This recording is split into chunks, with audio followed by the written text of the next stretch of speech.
사랑해 주님, 이 시간 저희가 함께 모여 예배합니다. 항상 우리의 삶에는 하나님 앞에 불완전한 그런 어떤 상황들이 우리에게 펼쳐집니다. 우리가 간구하건대 우리가 어떠한 상황 속에서도 예배자임을 잃지 않고 하나님을 향해서 예배하는 마음을 지킬 수 있도록 도와주시옵소서. 그리고 우리가 드려지는 예배가 예배를 드림에서 끝나는 게 아니라 하나님께 드려지는 예배가 되기를 갈망하는 그 마음이 우리의 마음을 움직이고 우리의 행동을 움직여서 하나님의 뜻 앞에 이 예배가 하나님이 받으실 만한 것이 될 수 있도록 우리를 이끌어주시고 지켜주시고 보호하여 주시옵소서. 모든 것을 감사하며 살아계신 예수 그리스도의 이름으로 기도합니다. 아멘. 네, 우리 내 모습 이대로라는 찬양으로 시작하겠습니다. 오늘 다 나누시죠.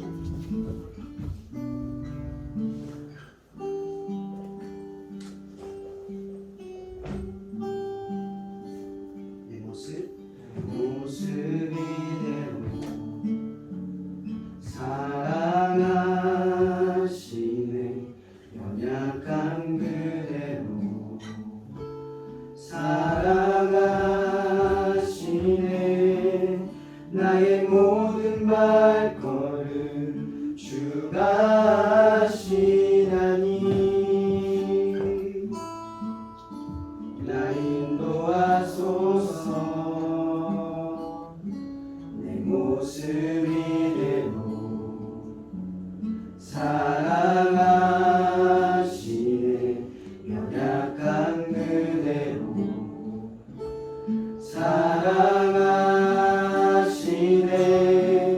나의 모든 발걸음 주가 하시나니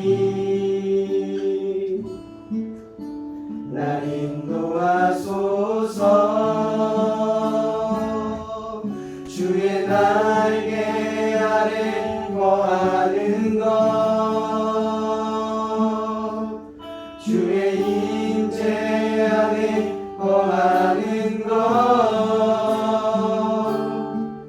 나의 가장 큰 소망 나의 가장 큰 은혜 주와 함께 동행하느니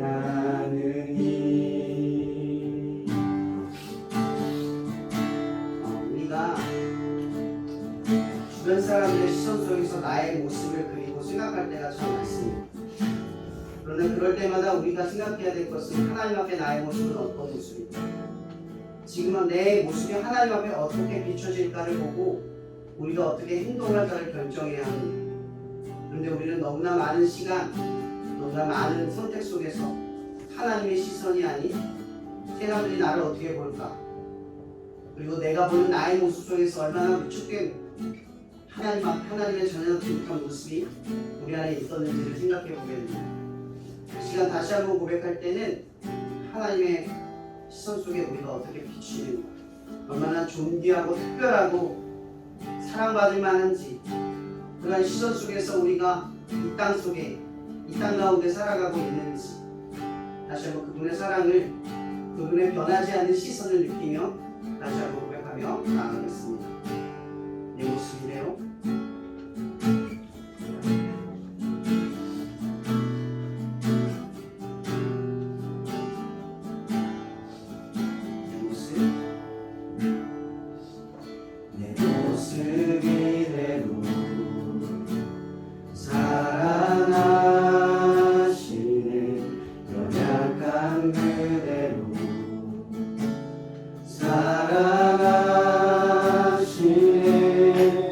나의 모든 발걸음 주가 하시나니 날 인도하소서 내 모습 이대로 사랑하시네 연약한 그대로 사랑하시네 나의 모든 발걸음 주가 하시나니 날 인도하소서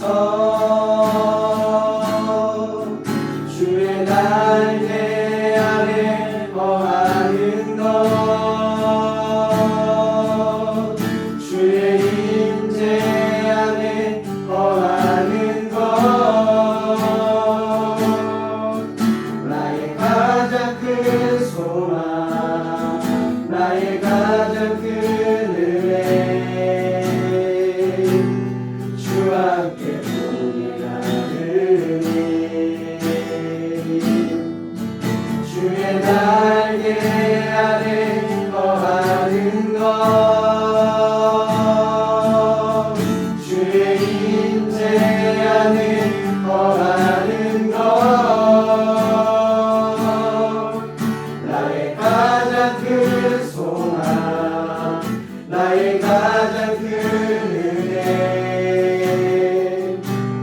주와 함께 동행하는 주의 날개 아래 거하는 것 주의 임재 안에 거하는 것 나의 가장 큰 소망 나의 가장 큰 은혜 주와 함께 동행하는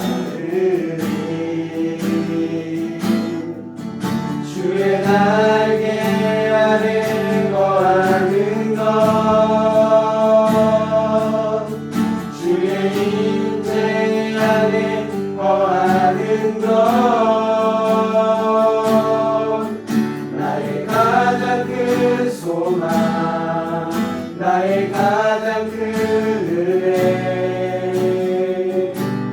주와 함께 동행하는 다시 한번 고백합니다. 주의 날개 아래 거하는 것 주의 날개 아래 거하는 것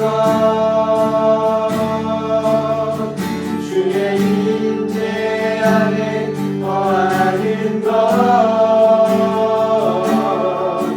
나의 가장 큰 소망 나의 가장 큰 은혜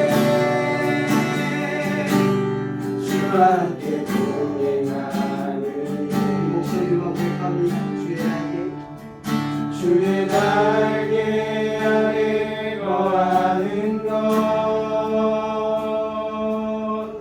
주의 임재 안에 거하는 것 나의 가장 큰 소망 나의 가장 큰 은혜 주와 함께 동행하는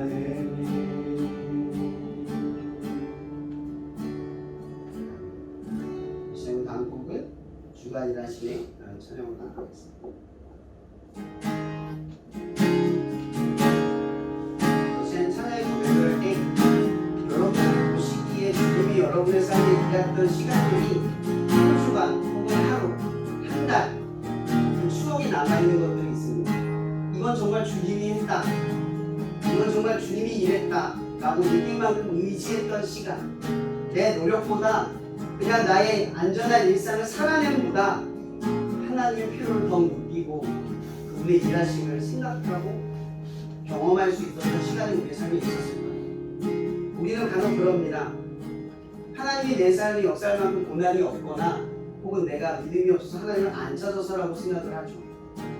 그런데 어른이 말하면 우리가 하나님한테 맡기고 행동할 수 있음에도 내가 하나님께 맡기지 못하고 하는 행동 때문에 하나님이 여러분의 삶에 일할 수 있음에도 하나님의 일하심이 느껴지지 않는 우리들의 교만함, 하나님을 왕으로 고백하고 주인으로 인정하면서도 그렇게 말을 하면서도 그렇게 살지 않은 우리들의 일상들을 생각할 때 우리가 예수를 믿고 지금 살아가는 것, 믿으면 구원받으면 끝이지만 하나님께서 구원받은 우리들에게 믿음을 갖고 살아가게 하는 시간들은 어쩌면 나중에 믿는 사람들보다 더 하나님을 경험하고 하나님의 일하심을 더 크게 느낄 수 있는 시간과 기회라고 생각합니다.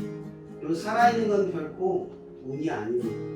살아있는 건 결코 내 보상이고 내 것이 아닙니다.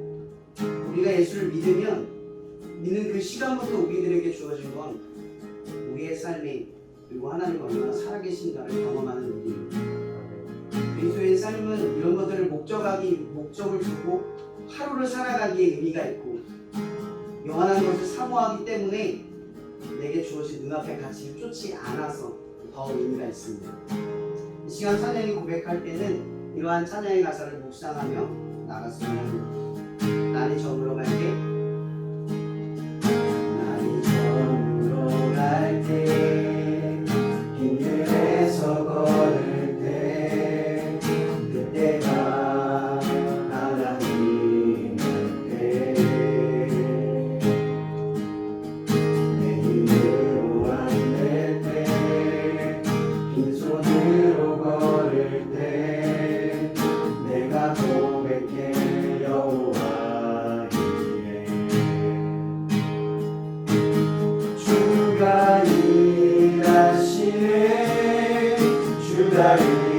일하시네 주께 아끼지 않는 자에게 주가 일하시네 주가 일하시네 신뢰하며 걷는 자에게 다시 한번 고백하며 나아가겠습니다. 나는 저물어 갈 때 빈들에서 걸을 때 그때가 하나님의 때 내 입으로만 될 때 빈손으로 걸을 때 내가 고백해 여호와 이래 우리 모인 이곳에 주님 함께 계시네 누리네 아버지를 해 적은 떡과 물고기 내 모든 걸 드릴 때 모두 고백해 여호와 이래 주가 일하시네 주가 일하시네 주께 아끼지 않는 자에게 주가 일하시네 주가 일하시네 신뢰하며 걷는 자에게 주가 일하시네 주가 일하시네 주께 아끼지 않는 자에게 주가 일하시네 주가 일하시네 신뢰하며 걷는 자에게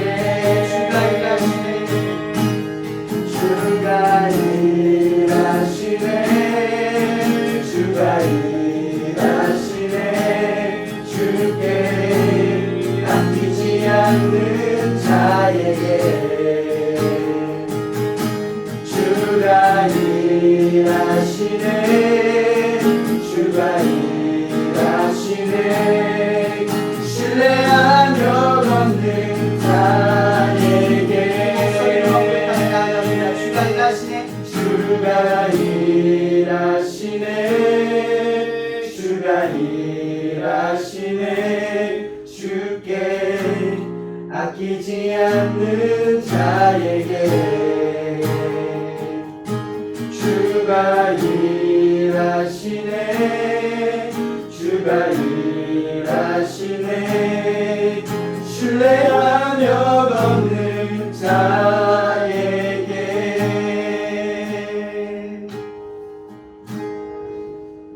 이 시간 우리 주와 함께 길 가는 것 찬양을 나아가겠습니다. 우리 박수와 함께 찬양하겠습니다.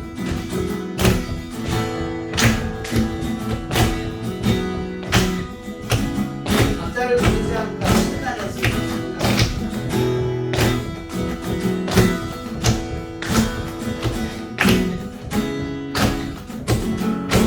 이 단수 보여드릴까요? 주와 함께 주와 같이 길 가는 것 즐거운 일 아닌가 우리 주님 걸어가신 알가지를 밟게 어린아이같이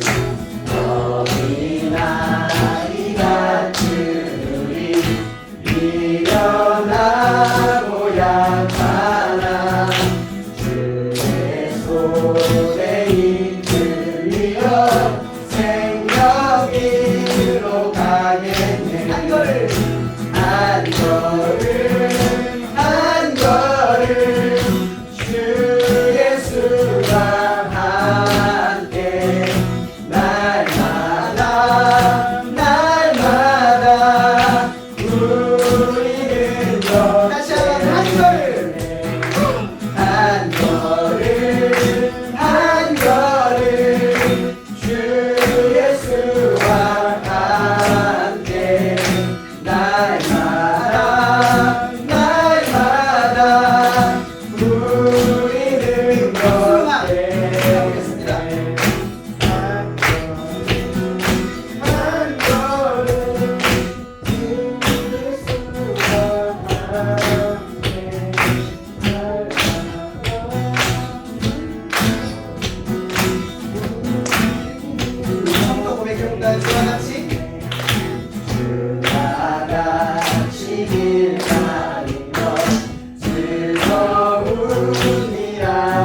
굵은 목소리로 고백합니다. 날마다 한 걸음 한 걸음 주 예수와 함께 날마다 날마다 우리는 걷겠네.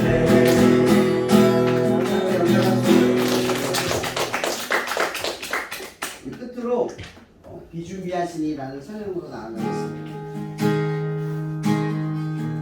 요즘 장마 기간이죠. 제가 얼마 전에 제주도 여행을 다녀왔는데 우리가 그때 묵상에 들었던 건 제주도가 물이 고이지 않는 섬이에요. 여러분도 알다시피 예루살렘 즉 유대 땅은 사실 비가 내리면 땅에 물이 고이는 땅이 아니라 땅 밑으로 다 물이 흡수되는 땅이에요. 그러다 보니까 비가 내릴 때는 물이 풍요롭지만 비가 내리지 않는 때 물이 항상 있는 게 아니라 물을 찾지 않으면 물이 없는 곳이에요. 그래서 예수님을 반석이라고 표현한 이유가 뭐냐면 반석을 깨면 그 안에서 물이 나오는 게 유대 땅입니다. 그러니까 반석이 상징하는 건 생명이고 물이 상징하는 것 또한 생명입니다. 그래서 이 찬양의 가사에서 비를 준비한다는 말은 정말 우리의 삶에 기근이 찾아오고 물이 없어 삶의 어려움이 찾아오고 이런 우리가 육체가 힘들다고 해서 삶이 의미가 사라지는 게 아니라 사실 삶의 목표나 삶의 어떻게 살아갈 동기나 이런 것들이 사라질 때 우리는 삶의 목표를 잃어버릴 때 살아야 될 이유가 명분이 사라질 때 가장 죽음에 이르는 상태를 경험할 때가 많습니다. 어쩌면 우리 대한민국 땅 그러니까 조금은 잘 사는 나라의 세상에서는 개발도상국같이 가난한 나라가 아닌 이 나라에서는 이 나라의 기근은 어쩌면 우리들의 심리적 가난 마태복음에서 이르듯 심령이 가난한 자에게 있다라는 것 우리가 생각해보게 됩니다.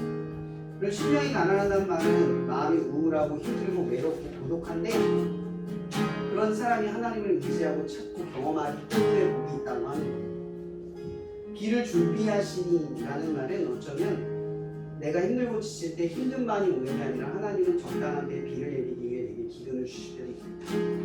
내가 힘든 건 그냥 힘들기 위해 목적 아무 이유 없이 힘든 게 아니라 하나님은 적당한 때에 우리의 삶에 비를 내리시기 위해 가장 필요한 하나님이 되시기 위해 어쩌면 잠잠히 침묵하시고 우리를 지켜보시는지 모르겠습니다. 근데 반대로 우리는 그 침묵하신 하나님 앞에 아무런 기도, 아무런 간구, 아무런 도움을 구하지 않은 채 하나님께서 그냥 비를 내리기를 바랍니다.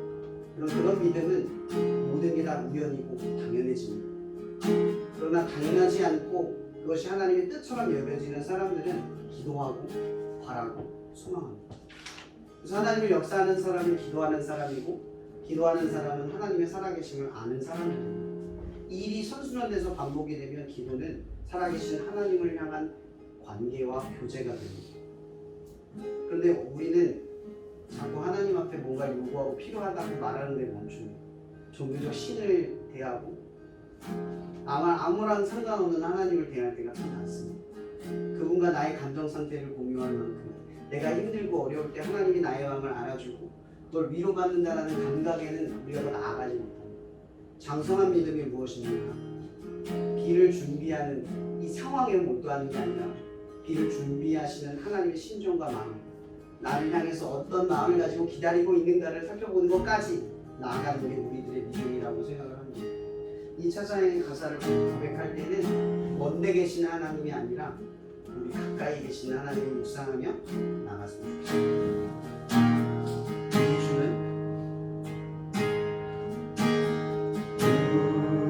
우리 주는 위대하며 능력이 많으시도다.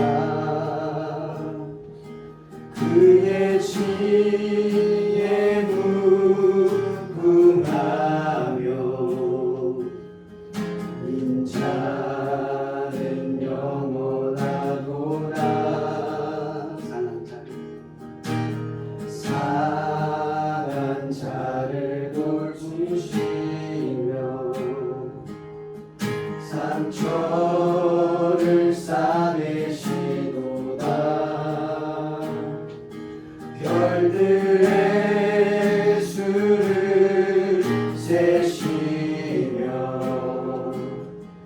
이름을 붙이셨도다. 그가 구름으로 하늘을 덮으시며 땅을 위하여 비 준비하신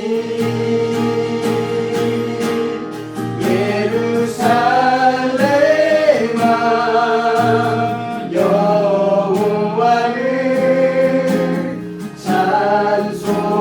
찬송할지어다. 내 하나님을 감사함으로 그 앞에 나가며 주 임재 앞에 경배. 예루살렘아 예루살렘아 여호와를 찬송할지어다. 내 하나님을 감사함으로 주 앞에 나가며 주 임재 앞에 경배. 잠시 기도하며 나갔어야 합니다. 저는 이번 한 주간 보내면서 참 고통스러웠던 것이 있었습니다. 어떻게 하나님 앞에 루틴, 월요일 이런 말이 있지만 그분을 위해서 살아간 시간들이 항상 초점이 잡혀 있었는데 이번 주는 제가 어쩌면 일상대로 살아가지 못하는 패턴과 어려움, 체력적인 부담 때문에 사실 마음 한켠에는 즐거움도 있지만 하나님 앞에 있다라는 느낌이 자꾸 들지 않아서 자꾸 힘든 생각이 들었습니다. 말씀 묵상도 안 되고 또 설교를 준비하고 내가 하나님의 일을 하기 때문이 아니라 하나님과의 그 친밀함이 사라지고 나니까 내가 하는 모든 보내는 시간들의 의미가 사실 너무나 무가치하게 느껴지는 그런 경험이 있었습니다. 오늘도 그런 마음이 들더라고요. 자꾸 하나님을 느끼려고 의무적으로 의지적으로 나가려 하는데 도무지 느껴지지 않는 나의 상태가 너무나 공허하고 힘겹게만 느껴지는 이런 나의 모습을 발견하게 되면서 이런 묵상을 하게 됩니다. 이런 예수님께서 십자가에서 단 한 가지의 고통을 뱉으셨습니다. 우리가 하나님에게 속했고 하나님의 자녀고 하나님의 백성이면 우리가 느껴야 할 가장 큰 고통 중에 하나는 하나님이 느껴지지 않는 상태로 살아가는 겁니다. 삶의 공허함 때문만이 아니라 내가 힘들고 어려워서가 아니라 하나님이 없어서 하나님과 친밀하지 않아서 내 삶에 어려움이 찾아서가 아니라 하나님이 없는 삶을 고통스러워하고 하나님의 친밀함을 잃어버린 것에 안타까워하는 마음의 심정이 있음에도 불구하고 안 나가는 우리들의 하나님의 부침받은 우리의 삶의 모습이 아니라는 것에 생각해 보게 됩니다. 이 시간 기도할 때는 하나님 지금 우리가 이 한 주간 살아갈 때 하나님 없이 하나님의 친밀함의 고통도 없고 하나님과 조금 서운해지고 떨어졌는데 그 관계를 회복하기 위해서 내가 어떤 노력조차도 하지 않는 나의 모습이 있음에도 이 시간 예배도 드리고 하나님 앞에 약속을 지키고 정말 하나님이 받을 만한 것이 아무것도 없는데도 우리를 이 시간 부르시고 우리를 받으시려고 하는 하나님의 그 은혜를 다시 한번 묵상하려 합니다. 하나님 우리를 받을 만해서 받아주는 게 아니라 하나님이 받기 위하여 우리를 이 부족한 발걸음을 이끌어서 예배 가운데로 나가게 하시고 있습니다. 이 예배의 자리는 내가 발을 옮겨서 내가 힘이 있어서 내가 믿음이 있어서 나온 자리가 아니라 하나님께서 오늘 나를 부르셨고 받을 만하지 않은 나의 모습을 받기 위하여 은혜로 초대하셨습니다. 나는 겸손히 그것을 인정하고 나아가려 합니다. 그리고 주님 나는 매번 예배 때마다 결단합니다. 하나님과 함께하는 한 주를 살겠습니다. 하나님 없이 살지 않는 삶을 살아가겠습니다. 내가 이것도 하고 저것도 하고 결단하겠습니다. 이번 한 주는 이렇게 살겠습니다. 그러고 돌아가서 우리의 삶이 하나님의 약속과 너무나 거리가 멀어. 하나님이 받으실 만한 내가 상상했던 그 모습과는 너무나 큰 괴리감 속에 살아가지만 하나님, 우리가 포기하지 않고 이 예배를 통하여 결단한 것들이 우리의 삶에 꾸준하게 열매가 맺어지게 하여 주시옵소서. 자꾸 시도하고 점진적으로 확장하고 내 믿음의 영역이, 삶의 영역이 더 믿음의 행동들로 채워질 수 있도록 이 시간 우리를 도와달라고, 하나님 없이 너무나 잘 사는 우리들의 모습을 깨닫게 하시고 하나님의 친밀함을 아파하지 않고 살아가는 우리들의 죄를 깨닫게 하시고 하나님의 친밀함을 나의 삶의 목적으로 두고 살아갈 수 있게 해달라고 이 시간 도움을 구하며 나아갔으면 좋겠습니다. 기도하시겠습니다.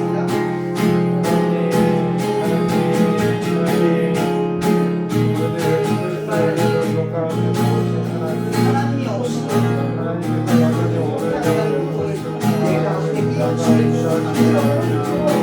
아무리 재미가 없어도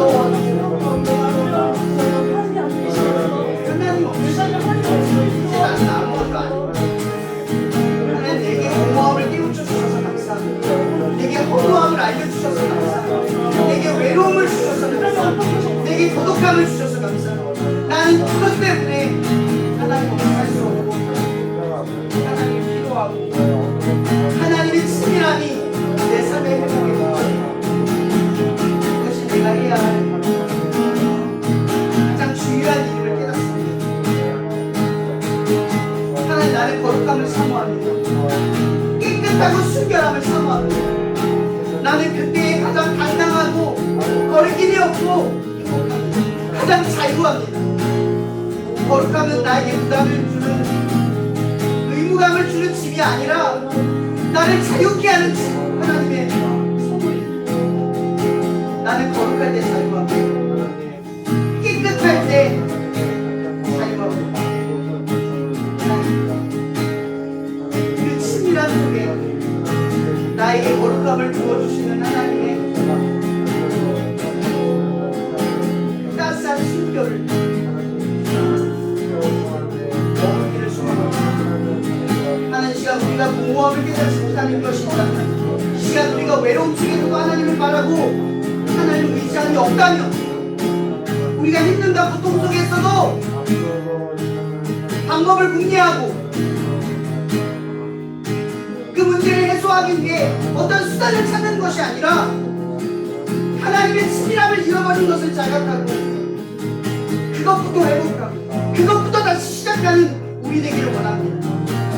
늘 결단만 하고 돌아가서는 아무것도 하지 않는, 어차피 안 돼, 그렇게 우리가 시인하고 인정하는 그런 무기력한 교회이 아니라 비록 넘어질지라도, 비록 결단으로 멈출지라도 그 생각을 머금고 작은 시도조차를 포기하지 않게 도와주셔서 공허함을 아픔으로 여기고 하나님의 친밀함을 잃어버린 것을 나의 삶의 목적으로 삼을 수 있는 회복이 우리 안에 있게 도와주시옵소서. 거룩할 때 참 자유를 누리는 분이 되게 하여 주시옵소서. 하나님 모든 일들을 사모합니다.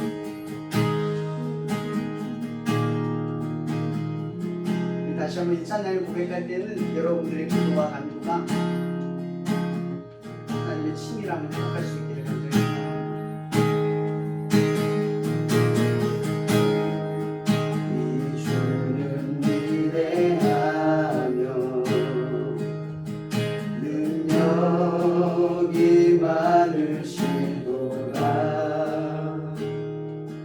그의 지혜 궁금하며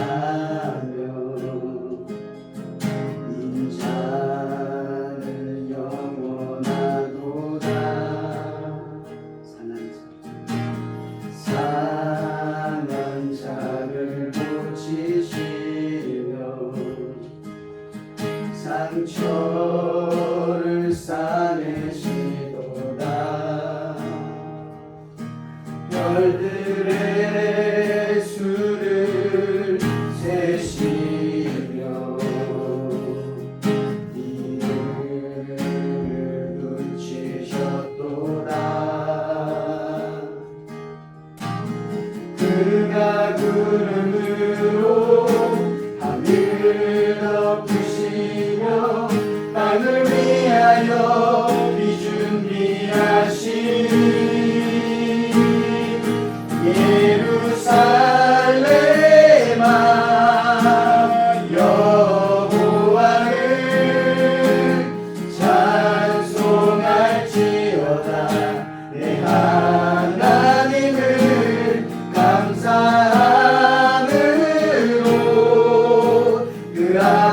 나가며 주님제 앞에 경배해 예루살렘아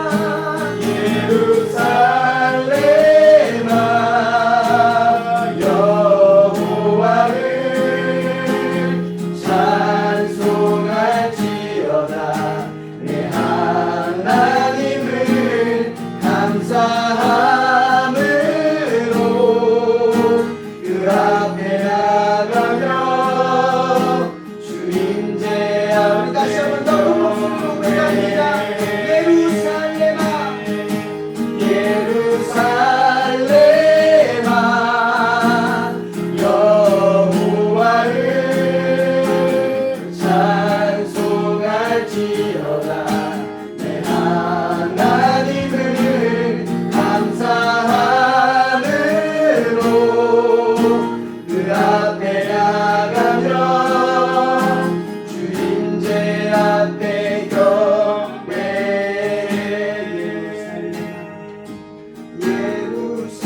예루살렘아 여호와를 찬송할지어다 내 하나님을 감사함으로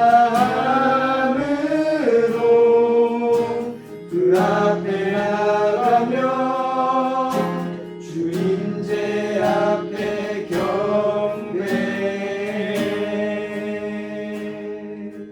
하나님 시간 우리가 주님을 찬송합니다.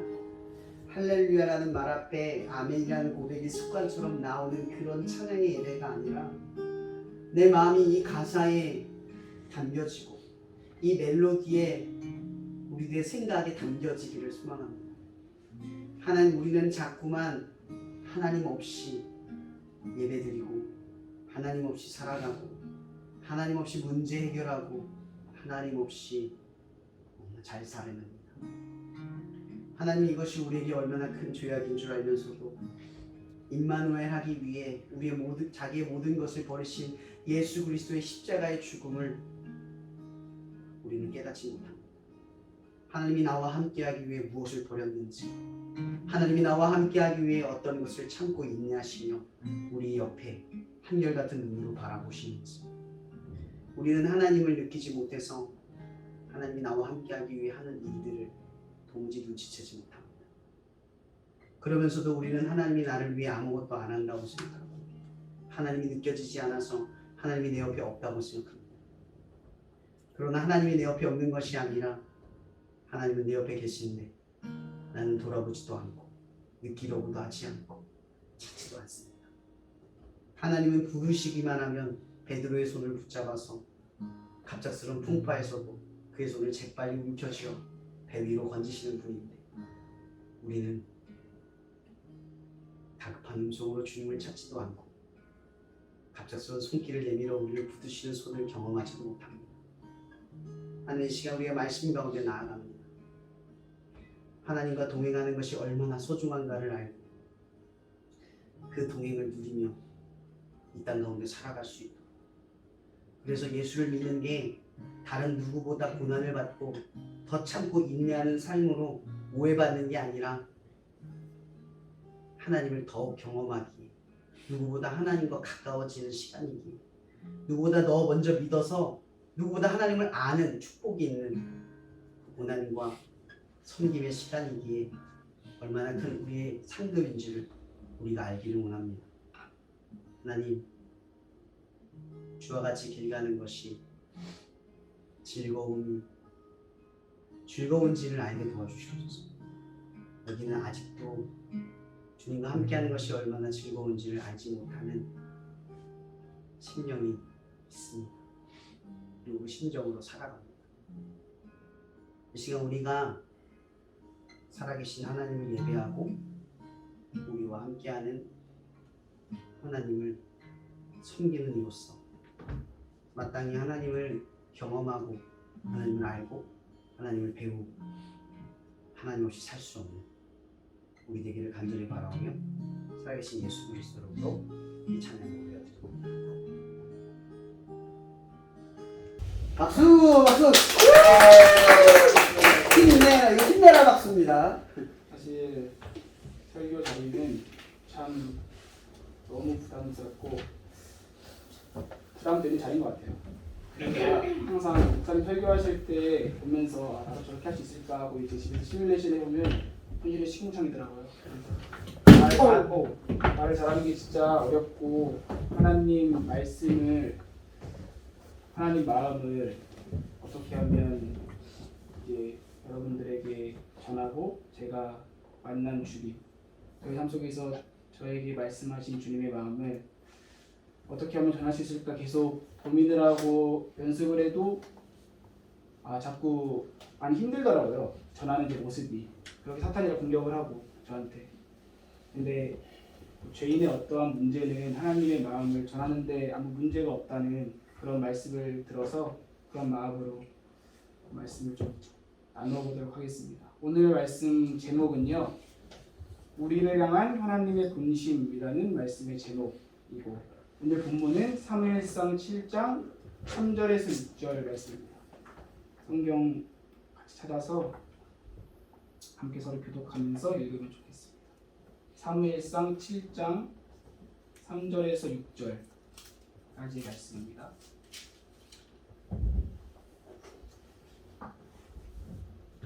찾으셨나요? 네.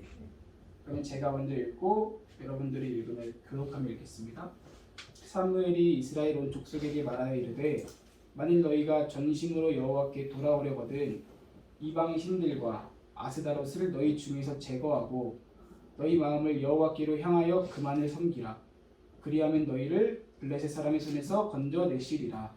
이에 이스라엘 자손이 바알과 아스타롯을 제거하고 여호와를 섬기니라. 사무엘이 이르되 온 이스라엘은 미스바로 모이라. 내가 너희를 위하여 여호와께 기도하리라 하매 이스라엘 모여 물을 길어 여호와 앞에 붓고 그날 종일 금식하고 거기에서 이르되 우리가 여호와께 범죄하였나이다 하니라. 사무엘이 미스바에서 이스라엘 자손을 다스리니라. 아멘. 저는 오늘 말씀을 들어가기 전에 먼저 여러분들의 질문을 드리려고 합니다. 이 질문은 여러분들의 마음을 조금은 부대끼게 할 수도 있고 좀 마음에 신경을 쓰게 할 수 있는 질문일 수도 있어요. 여러분은 정말 하나님을 만나셨습니까? 아멘. 그리고 여러분은 죄로부터 돌이켜 하나님을 따르고 계십니까? 이런 질문을 들은 여러분은 네가 뭔데? 너는 하나님 잘 따르냐? 이렇게 저한테 반응하실 수도 있어요. 근데 여러분들이 만약 저한테 그러한 질문과 책망을 한다면 저도 제 스스로 과연 나는 완전히 죄에서 돌이켜서 하나님을 잘 따르고 있어라고 답을 할 수 있을까요? 저도 그렇지 못해요.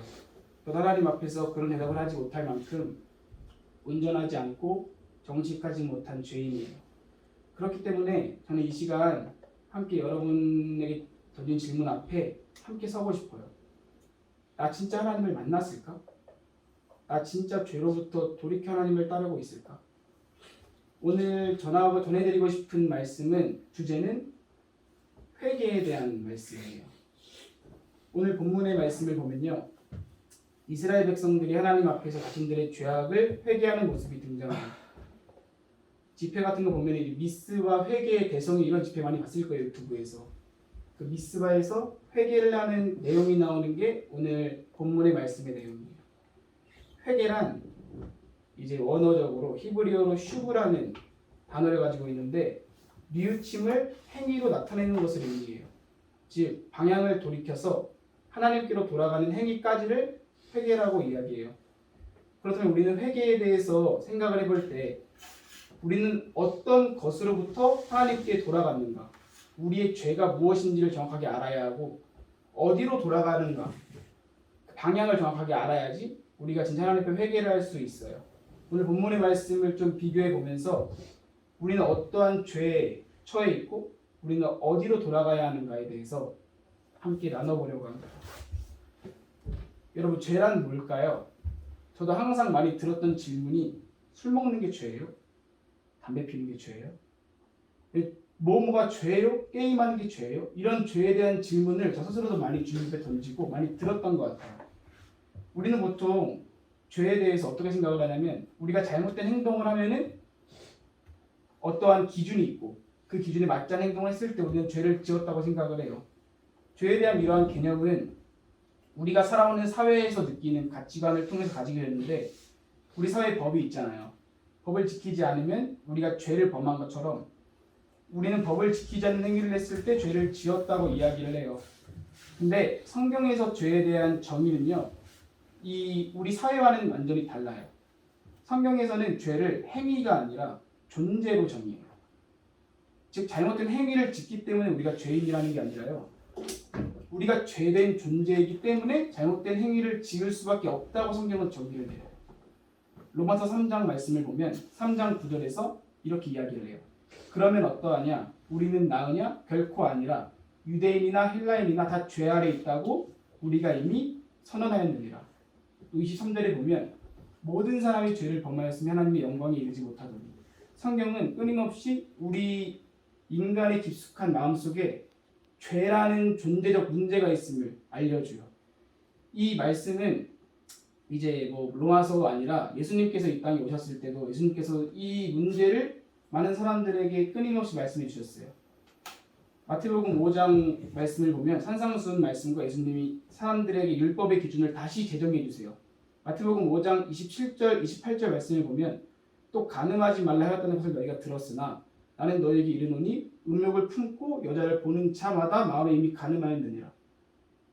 사람으로서 음욕을 품지 않고 살아갈 수 있을까요?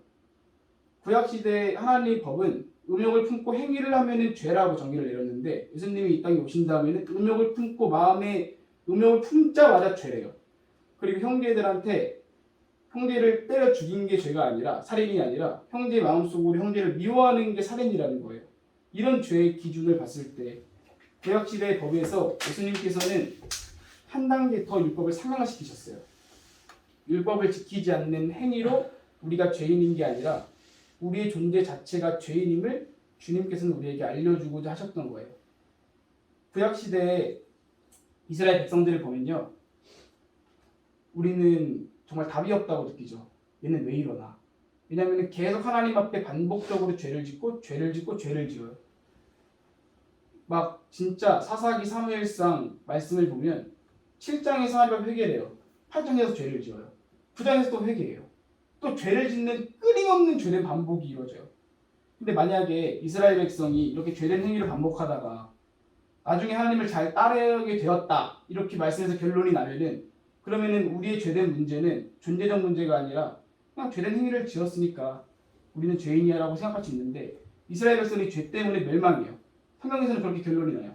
죄 때문에 멸망하고 멸망스러워 죄를 짓고 끝도 없이 죄를 짓다가 예수님이 이 땅에 오신단 말이에요. 결국 하나님께서 이스라엘 백성을 통해서 우리에게 알려주고 싶으셨던 게 뭐냐면 우리 안에 존재적인 죄의 문제가 있다. 우리의 행위가 죄가 아니라 우리가 죄를 지어서 우리가 죄인인 게 아니라 우리 존재 자체에 죄된 본성이 있어서 우리는 죄를 지을 수밖에 없다. 라는 것을 하나님께서 알려주고 싶었어요. 오늘 본문의 말씀을 봐도요. 오늘 본문의 말씀 앞장 6장에서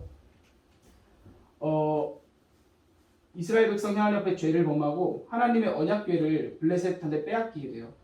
블레셋한테 빼앗겼는데 하나님의 궤를 다시 하나님이 되찾아오게 하세요. 이스라엘 백성은 그 궤를 되찾아와서 하나님 앞에 이제 영광을 돌리면서 20년 동안 하나님을 섬기며 살다가 또 슬그머니 그들 가운데 죄악이 들어와요. 오늘 본문의 말씀 3절에서요. 사무엘이 뭐라고 이야기하냐면 이방의 신들과 아스다롯 여신상들을 없애버리고 하나님과 또 이방의 신들을 함께 섬기고 있었던 거예요. 그들 속에서. 그들은 또 하나님과 이방의 신을 겸하여 섬기고 있음을 우리는 말씀을 통해 알 수 있어요. 근데 오늘 그래서 저희는 이 죄에 대한 정의를 우리가 행위가 아니라 존재라는 걸 정의를 짚고 가야만 해요. 근데 오늘 말씀에서 사무엘은 그러한 이스라엘 백성에게 회개를 촉구해요. 회개하자. 그렇다면 회개란 뭘까요? 회개란 앞에서 이야기했듯이 자신들이 잘못된 행위를 돌이켜 하나님께로 나아간다는 것을 회개라고 이야기를 했어요. 근데 우리가 회개를 생각해 봤을 때 하나님 앞에 회개할 거야 하면 어떻게 회개를 하죠 보통? 하나님 앞에 잘못된 행동을 하면은 그것을 잘못했다고 말하는 걸 회개라고 생각하잖아요. 하나님 앞에 죄를 지었어. 난 주님 이거 이제 안 할게요. 잘못했어요. 우리는 보통 이런 걸 회개라고 생각을 해요. 근데 우리가 앞에서 죄에 대한 정의를 다시 내렸듯이 우리는 회개에 대한 정의도 다시 내려야만 해요. 이 정의를 따라 생각해 본다면 회개의 의미가 우리가 지금까지 하나님 앞에서 해왔던 회개와는 다른 것임을 우리는 알 수 있어요. 우리가 회개를 한다고 할 때 보통 어떻게 회개해요? 우리들의 잘못된 행동을 하나님 앞에 회개해요. 그리고 잘못했다고 고백하면서 이제부터 그러한 죄를 짓지 않겠다고 다짐해요. 근데 이거는 행동적인 회개지 존재적인 회개가 아니에요. 회개란 앞에서 말한 존재적인 죄성으로부터 우리의 죄된 존재를 돌이키는 것을 회개라고 이야기해요. 우리가 앞에서 죄를 존재적으로 봤다면 존재적인 문제를 돌이키는 것을 회개라고 이야기한단 말이에요.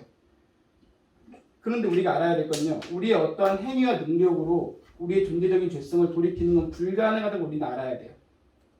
우리의 존재적 죄성을 돌이키는 것은 우리의 행위와 능력, 우리가 잘못함을 뉘우친다고 되는 게 아니라 오직 예수님의 십자가 앞에 나아갈 때 그 능력으로만 가능하거든요.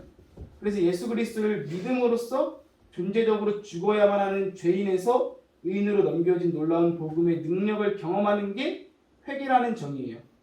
그러나 오늘 본문에서 이스라엘 백성은요. 그들이 한 회개는 존재를 뒤바꾸는 회개처럼 보이지 않아요. 그냥 사무엘이 이스라엘 백성한테 혼내켜가지고 회개하는 것처럼 보인단 말이에요. 너네 회개해. 잘못했잖아. 이방신 섬겼잖아. 그러니까 회개해. 이렇게 본문을 보면 생각되어 있는 것 같은데 우리는 오늘 본문 6절의 말씀에 나온 이스라엘 백성의 태도를 바라봐야 돼요. 이스라엘 백성이 물을 길어 여호와 앞에 붓고 그날 종일 금식하고 거기에서 이르되 우리가 여호와께 범죄하였나이다 하니라 라고 6절에서 이야기하거든요. 이스라엘 백성은 그래서 중요한 건 이스라엘 백성의 태도였어요. 이스라엘 백성은 그들 마음속에 진정으로 하나님 앞에 범죄하였다는 것을 깨달았어요. 그리고 그 죄로 인해 고통스러워했어요. 그리고 하나님의 임재와 그분의 다스리심이 없는 것을 두려워했어요. 그들은 진심으로 하나님 앞에 죄악을 하나님 앞에 고백했고 하나님 앞으로 돌아오기를 원했어요. 그 원했다는 증거가 그들의 행동으로 나타나게 되었어요. 그게 물을 길어 여호와 앞에 붓고 종일 금식했다는 행위거든요. 물을 길어 여호와 앞에 붓는다는 것은 성경에서 그들의 마음을 하나님 앞에 물과 같이 쏟아 놓는다라고 이야기를 해요. 저는 이거를 검색을 해봤는데 정확하게 의미가 나오지 않았는데 이렇게 생각을 해봤어요. 이스라엘 시대에는 물이 부족했잖아요. 그 물이란 거는 생명이라는 거였거든요. 물. 아까 목사님도 찬양에서 말했듯이 물은 이스라엘 백성 그 당시에 생명이었는데 물을 붓는다는 거는 사실 생명을 내려놓는다는 거거든요. 자신의 전부를 주님 앞에 드리겠다는 이스라엘의 고백이거든요. 금식하는 것도 마찬가지예요. 이스라엘 백성은 이 행동을 통해서 하나님 앞에 마음을 표현했어요. 나는 죄악에서 돌이켜야 한다. 나는 지금 죄인이고 하나님께서 멀리 떨어져 있다. 나는 회개해야 한다는 것을 그들 앞에 진정으로 자기가 죄를 미워하고 진정으로 돌아가기를 원했다는 것이 그들의 태도를 통해서 그리고 그들의 행함, 물을 길어 붓고 금식하는 행함을 통해서 그 간절함이 하나님 앞에 드러나게 됐어요. 우리가 회개를 할 때 가장 첫 번째 해야 되는 단계는요. 우리가 죄된 존재임을 깨달아야 되고요.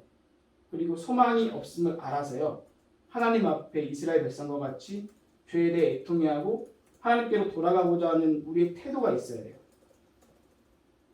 그리고 두 번째로 다음 단계로 넘어가는데 이 단계가 제일 중요하거든요.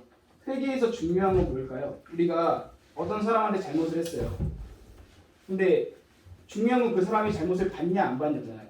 우리가 그 사람한테 용서해줘라고 얘기를 했는데 이 사람이 용서를 안 해주겠대요. 그러면은 용서한 게 아니잖아요.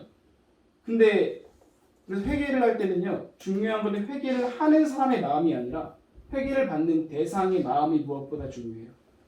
이스라엘 백성 오늘 본문의 말씀을 보면 9절에서 젖 먹는 어린 양을 준비해서 그들의 하나님께로 번제로 드려서 그들의 죄를 대속하는 이야기가 나와요. 그리고 그 죄를 대속한 후에야 하나님께서 그들에게 응답하세요. 이 말씀을 통해서 왜 이 번제라는 것이 회개한 그들의 이스라엘 백성이 회개한 다음에 이 번제라는 것이 들어간 다음에 하나님이 용서하셨을까? 우리는 이것을 바라봐야 하는 게 하나님께서는요. 우리의 죄에 대한 문제를 반드시 해결해야만 하셨어요. 이게 하나님의 특성이에요.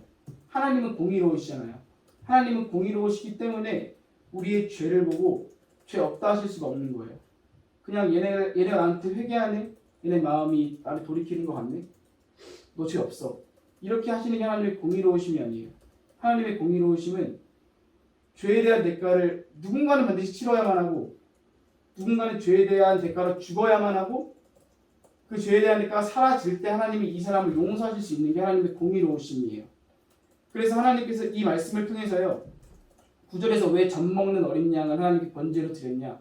누군가는 어떤 대상은 이스라엘 백성의 죄악을 담당할 것이 필요했어요. 하나님께서 반드시 그 죄에 대한 문제를 해결하기 위해서 죄에 대한 대가를 치를 대상이 필요했어요. 그 죄악이 하나님 앞에서 번제를 통해서 사라지고 난 뒤에야 하나님이 그들 앞에 응답하실 수 있었어요. 우리는 이 말씀을 통해서요. 회개라는 게 우리가 죄에 대해 괴로워하고 하나님 앞으로 돌아가고자 하는 마음, 그 마음만으로 회개가 이루어지지 않는다는 걸 우리는 알아야만 해요. 회개라는 건 반드시 하나님이 우리의 죄를 사해주는 어떠한 대상이 필요해요. 우리의 죄를 누군가는 대신 져야만 하는 대상이 필요해요. 하나님의 공의로우심에 따르면 이 말씀을 통해서 우리는 우리의 죄된 존재의 죄를 누군가는 대신 져야만 했음을 알 수 있어요. 우리가 단순히 죄로 인해 괴로워하고 하나님 앞에 고통스러워 기도해도 하나님께서는 그 죄를 모른 척하면 우리를 용서하실 수가 없는 분이시기 때문이에요. 하나님은 그 죄에 대한 대가를 반드시 누군가에게 치러야만 했고 그것이 구약시대에 하나님께서 보여주신 번제의 의미였어요. 즉 우리는 우리의 죄를 해결해 줄 어떠한 존재가 필요했어요. 우리의 죄를 대신 질 어떠한 존재가 필요했어요. 그 존재가 바로 예수님이세요. 그 죄를 예수 그리스도가 십자가에서 지셨기 때문에 우리가 하나님 앞에 죄된 존재가 아니라 의로운 존재로 나아갈 수 있고 그 뒤에 하나님께서 우리의 죄악을 용서해 주신다는 걸 알 수 있어요. 회개라는 건요. 앞에서도 말했지만 우리의 존재를 돌이키는 거예요.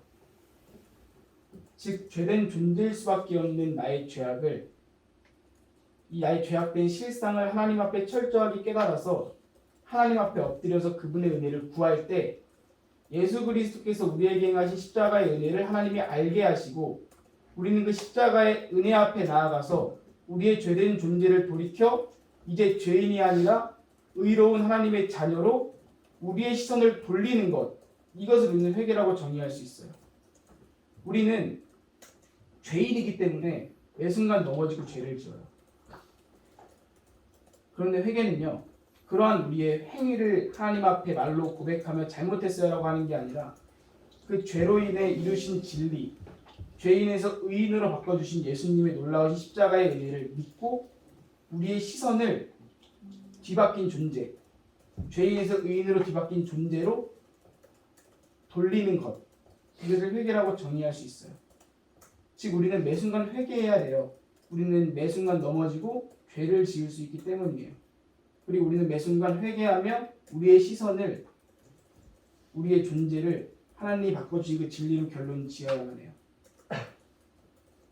이 회개에 대한 내용을 봤어요. 근데 이 회개에 대한 내용을 보면서 저는 이 말씀을 묵상하면서 하나님께서 우리를 향한 하나님의 본심을 알게 하셨어요.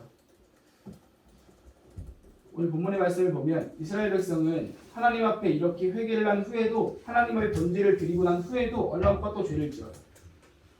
이게 지금 7장이잖아요. 8장에서 이스라엘 백성은 사무엘에게 왕을 세워달라고 요구를 해요. 근데 자신들의 왕을 세워달라는 의미는 그냥 단순히 뭐 왕을 세우는 게 죄야? 라고 생각할 수 있는데 지금까지 이스라엘 백성들은 왕이 없이 살았어요. 전부터. 하나님이 이스라엘 백성을 애굽에서부터 건져낼 때부터 사울 왕이 세워질 때까지 이스라엘에는 왕이 없었어요. 하나님이 그들을 통치하시고 다스리시는 경험을 그들이 했단 말이에요. 근데 그들이 갑자기 왕을 세워달래요.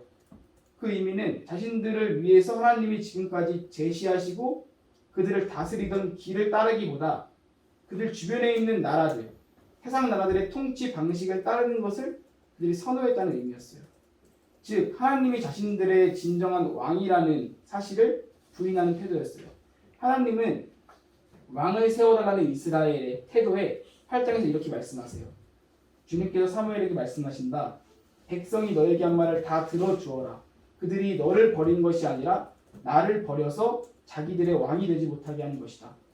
그들은 내가 이집트에서 데리고 올라온 날부터 오늘까지 하는 일마다 그렇게 하여 나를 버리고 다른 신들을 섬기더니 너에게도 그렇게 하고 있다. 하나님께서는요,